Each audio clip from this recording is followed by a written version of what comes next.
Hello नमस्कार। मैं Indrajit Narayan Singh, MSc anthropology and psychology.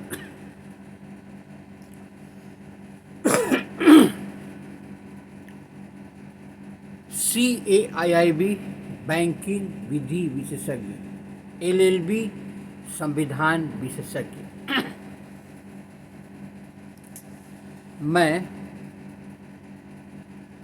अपने 35 इयर्स के बैंकिंग एक्सपीरियंस के बाद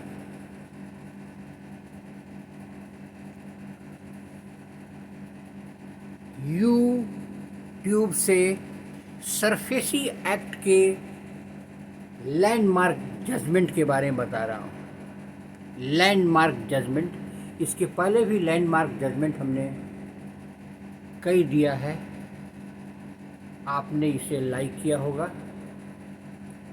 ये लैंडमार्क जजमेंट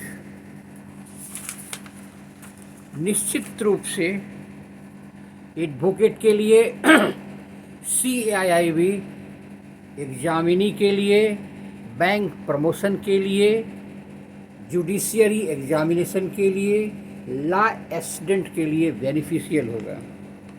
इसीलिए आप पेन और पेंसिल कागज़ लेकर बैठ जाएं और लैंडमार्क जजमेंट को सुने। सरफेसी एक्ट 2002 के enforcement of security interest act के बारे में बता रहा हूं, सुनिए। Recourse of this act 13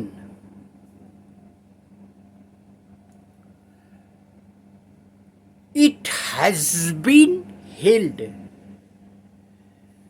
that the withdrawal of original application before DRT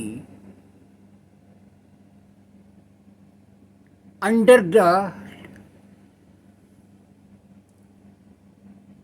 is not a precondition for taking recourse of this act, means 13. It is for the bank oblique financial institution to exercise its direction as to case in which it may be applied for leave in case where it may not apply for leave to withdraw. Landmark leading case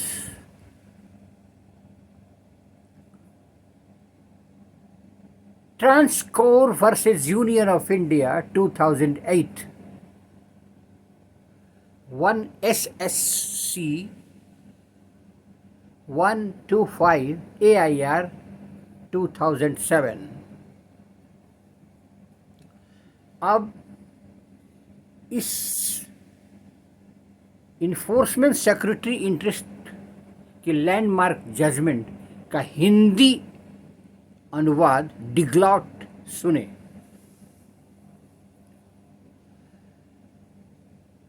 इस अधिनियम का आश्रय क्या है आप सुने।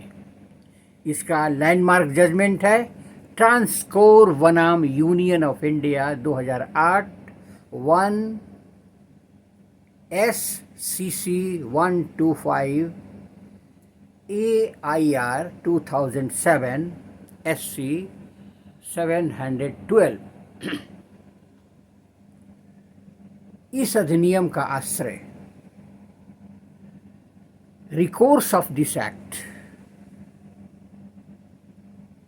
एक अवधारित किया गया है कि ऋण वसूली अधिकरण अधिनियम के अधीन ऋण वसूली अधिकार के सक्षम मूल आवेदन वापस लेना इस अधिनियम का आश्रय देने के लिए पूर्ववर्ती शर्त नहीं है।